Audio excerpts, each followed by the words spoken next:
Hi, welcome back to another session on language in society. In this session, we are going to talk about language and education.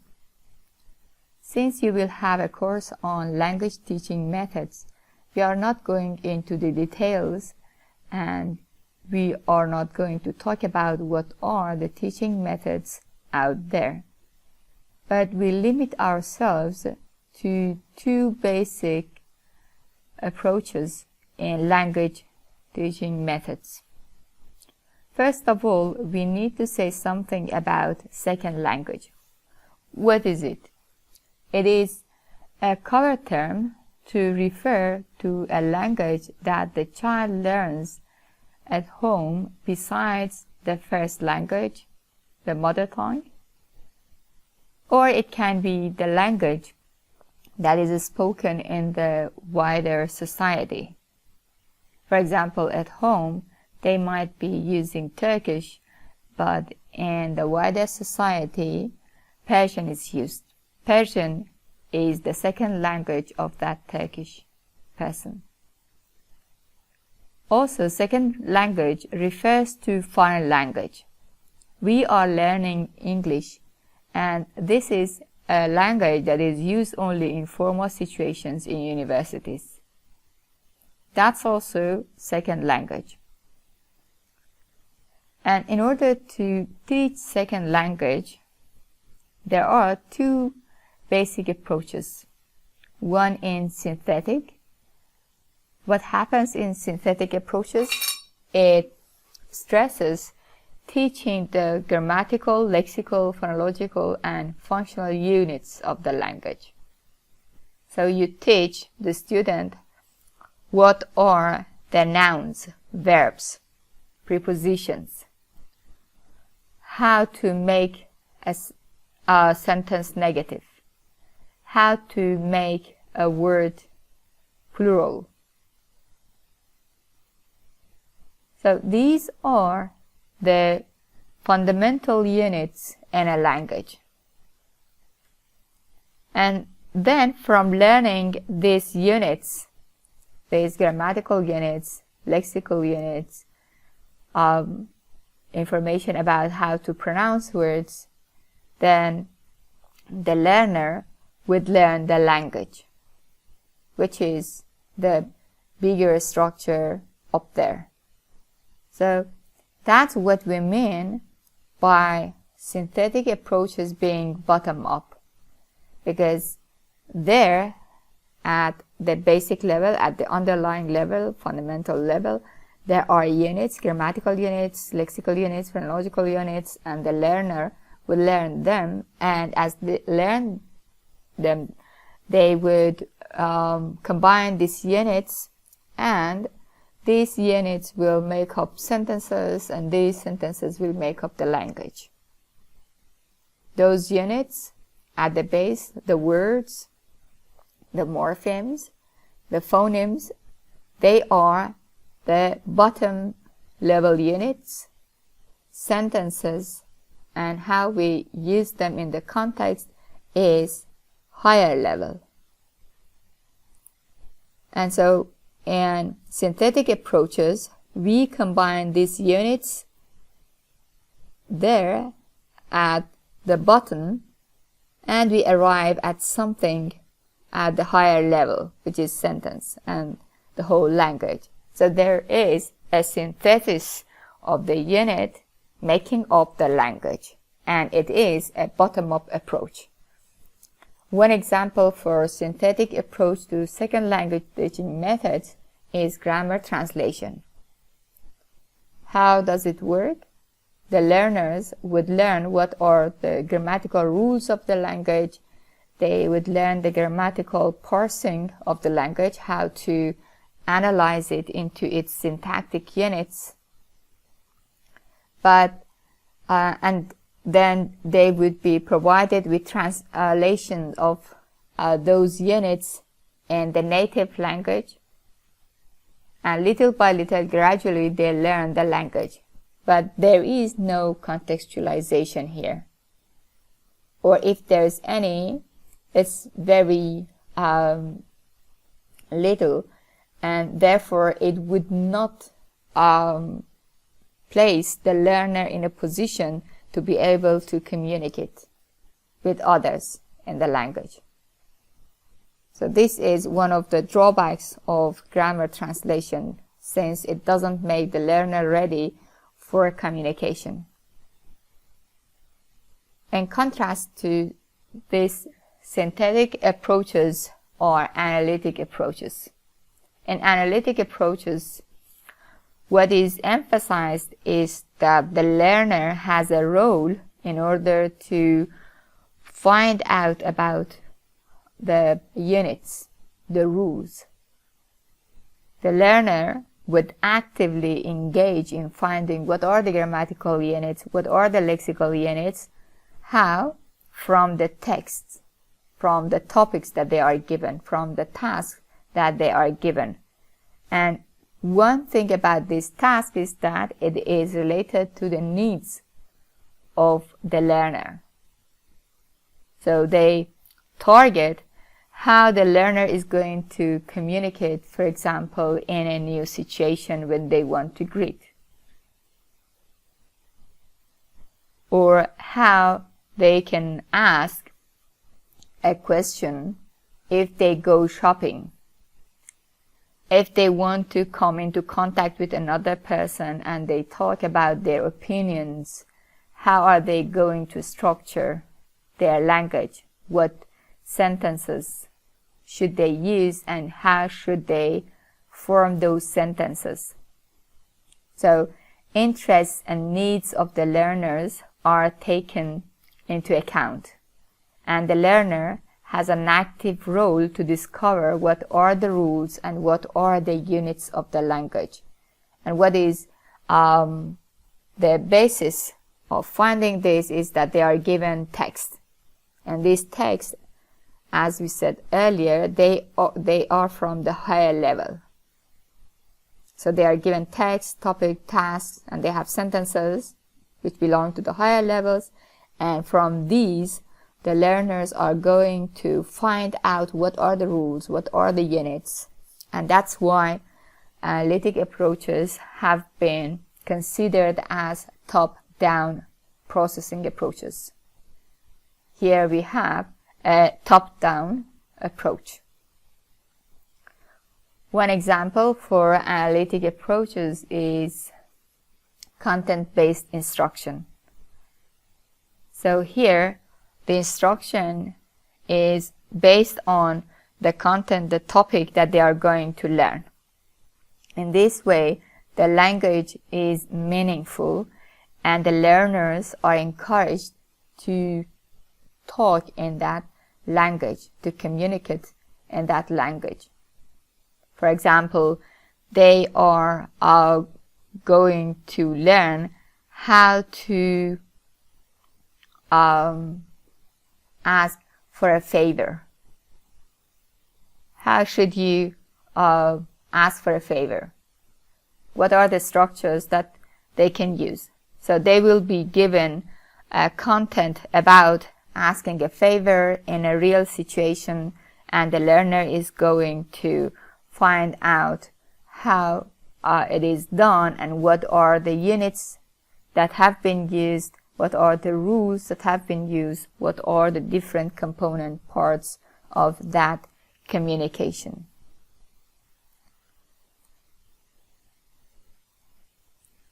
Of course, language has different aspects to be taught, but we are going just to talk about one aspect of it, and it's reading. How do we teach reading? There are 3 approaches in teaching reading. One way is through teaching how to write down the whole word. So in this case, we are not going to analyze the word into its components that are letters, and we are not going to give the learner any knowledge about what are the sounds that correspond to any letter. what happens is that children are going to learn how to write the words through rote learning. That is, repeating those words, writing them over and over, and by writing them over and over, they would learn what is the form, what is the spelling of that word, and how it corresponds with its pronunciation. It is as if they are learning a logographic language, like Chinese. In Chinese, we have one character for the whole word. And here, it seems like we have one word as one character, and that corresponds to meaning, to the whole word. But the thing is that English is an alphabetic language. What do we mean by alphabetic language? That for every sound you have a letter. In alphabetic writing systems, for every sound we have a letter. And this is an advantage in learning to read, because it's really easy to learn characters corresponding to sounds, and then learning many words by learning a few number of characters, rather than learning a form, a static form, as like a picture for any word. So therefore, in logographic writing system, for every word you have to learn a character, and that places a lot of burden on the learner, because then they have to store all of these different forms there as chunks, as units that are not analyzable to smaller units. So that's for Chinese. In Chinese, we have a certain number of characters that are used, but in a language like Persian English, they are alphabetic writing systems. We have letters that they correspond to sounds, and we just need to learn those limited set of characters in order to be able to read and write. And alphabetic writing systems are the easiest to learn. One of the reactions against the whole word approach has used this failure of the whole word approach to use the advantages that are there in alphabetic writing systems. And they have said, so rather than learning a whole form for one word, well, let's take advantage of using correspondences between letters and sounds and try to teach them. That's phonic approach. In phonics approach, the children are learned that for every letter there is a sound. For example, if we have the word cap, we have C, which is one letter and it corresponds to K. And we have A, the letter A that corresponds to A, and the letter P that corresponds to P sound.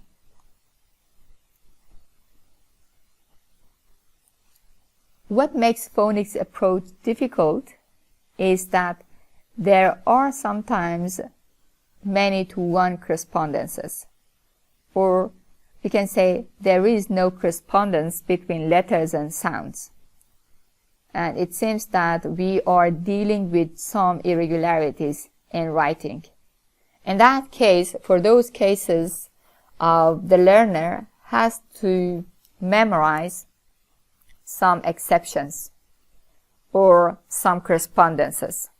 For example, in the word phone, so what do we have is that we have phone, we have 5 letters, P, H, O, and E. But how many sounds? 3 sounds. F, O, N, phone. So we have 5 letters, 3 sounds. The child would be taught these exceptions, that sometimes F is written with 2 letters, that in some words there's an E which is silent and it is not read. It is written, but it is not read. Another approach that has been proposed is something in between the whole word approach and phonics approach, and it emphasizes the word in the context. So what happens is that the child would learn the word in the context of a sentence, in a story, and then as the child is reading the story, is reading the word, would learn what that word refers to and what are the sounds in that word. So here the child is supposed to make connections between sounds and letters. How? By being exposed to text, to stories. And then they figure out the unfamiliar words by making connections to what they have learned before. But the good thing about this approach is that it is contextualized.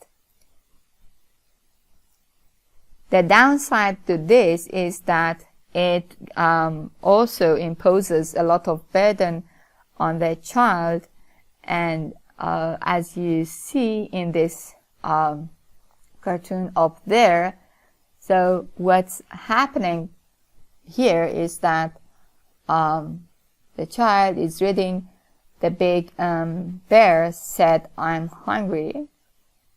And mother says, that word is dog, not bear. D-O-G spells dog. But the picture looks like a bear. So here the child points at one of the difficulties in whole language approach, because those pictures or those cues that are given to the child in order to learn reading might not be clear to the child, so that they have to make some guesses what the picture is, as you can see in this case, and the mother admits that that's true. So there's something that the child has noticed, and the interesting question is that, so which is spelled right, the word or the picture? So this is the downside to whole language approach, that it can be the case that when the child sees that word and the context, they would not be able to read it, or if there would be some cue, they might understand that word, that picture.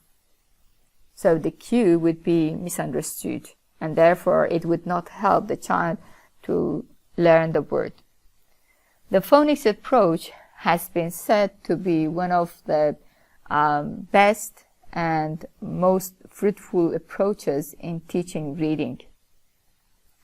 It has been called as one of the most promising approaches, and they have seen that when children have been taught using phonics approach, they have learned more compared to other approaches. And the whole word approach is one of the worst because it imposes a lot of burden on the child's memory, and it doesn't use the advantages of alphabetic writing that can be taught by correspondences between letters and sounds, and also they do not place it in the context. They do not place the word in a context, so that the child would get some information and some help from the context. And these two factors are actually the good points about phonics approach and whole language approach.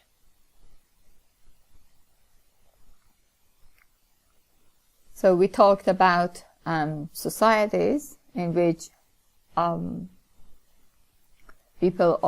individuals are bilingual. So what have been the different programs in order to teach those who know more than one language? Or what are the programs that have been used in bilingual education? One of the programs that have been used is transitional bilingual education. In this program, the students receive instruction in both their languages. For example, if one of the languages is English and another one is Spanish, they would learn both English and Spanish would be given as a support for 2 or 3 years, and little by little, gradually, it gives way to English-only medium. So both languages are there, and the native language is going to help the learner in order to move from being bilingual in both languages to using English-only medium in education. That is why it says transitional, because then they have this idea that the child learns both languages, and English is new, the native language they know from home, and they would use their native language along with English, and then as they get more and more advanced in English, then the use of the native language would be stopped. Bilingual maintenance is that they remain in bilingual classes for the whole educational experience, and this is not possible if one of the languages is going to be official language, and mostly there would be a time that the courses, the education would be done only in one of the languages.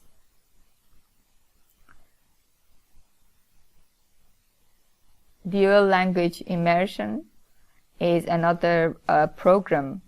So here what happens is that we have students from 2 different languages, for example, English and Spanish. We have 10 English learners, English-speaking learners, and 10 Spanish-speaking learners. And they are going to be in the same class. Those who are speaking English would learn Spanish, and those who know Spanish, they learn English as they are going through their educational experiences. What is the goal? The goal is that make them all bilingual.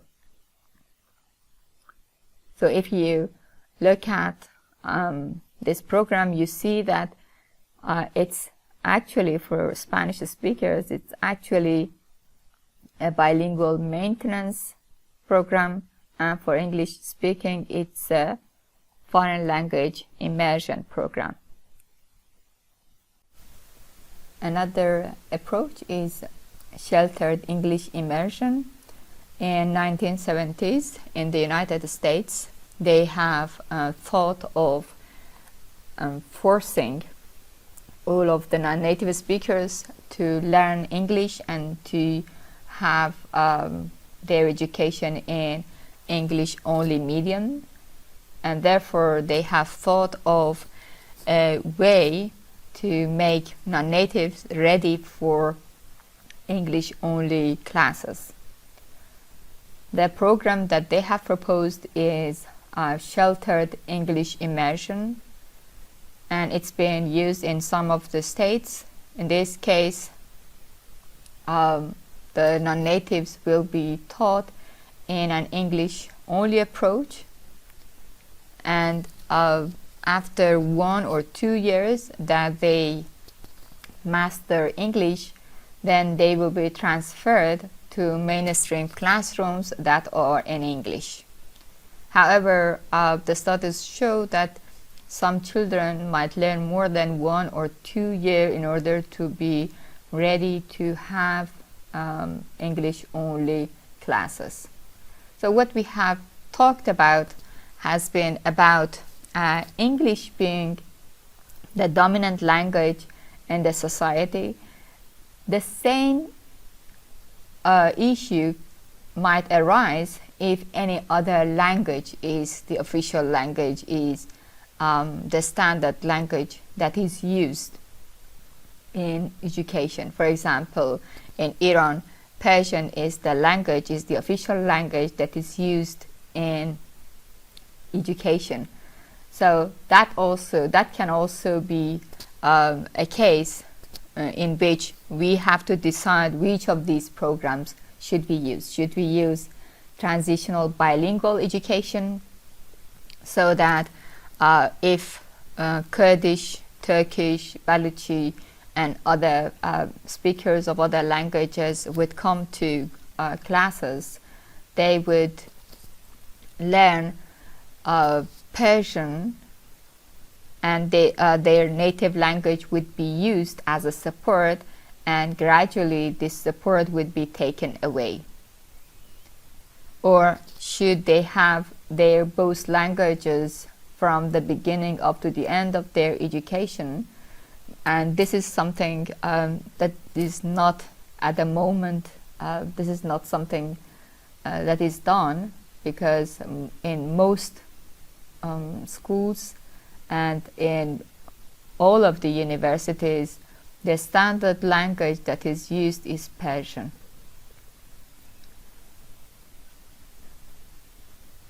So besides the case in which people would have 2 different languages, it can be the case that an individual learns 2 different dialects of a language. So for example, in the case of the United States, the individual knows standard American English, African American English, and is more proficient in African American English. So in this case, how should they be taught? Like what kind of program, what kind of educational program should be there for them? So when these children from African American English go to classes, since they are more proficient in their first language, in their language, that in their dialect that they speak more, therefore when they come to classes they make mistakes of the type that shows transfer from their first language, from the dialect that they are speaking, non-standard dialect that they are speaking. The thing is that the teachers should value that dialect that they bring to the classes, because every dialect language that a person knows is something that is related, linked to their identity, and they are proud of that. They use it as a group membership signal, and also they use it in most situations in their lives. If you tell them not to use their dialects when they are in school, then it means that you are saying no to a basic part of their identity. What is the way out is that, well, we can have bidialectal programs. In these bidialectal programs, the discussions and the questions in the class, in all of the informal situations, the dialects can be used. But when they are doing the reading, writing, and scientific classroom discussions, they would use the standard language. This case is familiar to you because most of you might have come from a dialect. If your dialect has not been that different from Persian, a standard Persian, you didn't have any difficulty. But for those whose dialects, they have basic fundamental differences, and they have found learning Persian as a standard language without the help from their dialects a challenge. So what the teachers should have done is that they should privilege their non-standard dialects as something that is valuable, that it's a capital, that language can also be used as a way in order to enhance their learning of the standard. And the teaching in reading, writing should be done in Persian. The discussions would be in Persian unless something in Persian should be explained to them, and then they would switch to the dialect, to the regional dialect, in order to make that difficult point understood by the learners.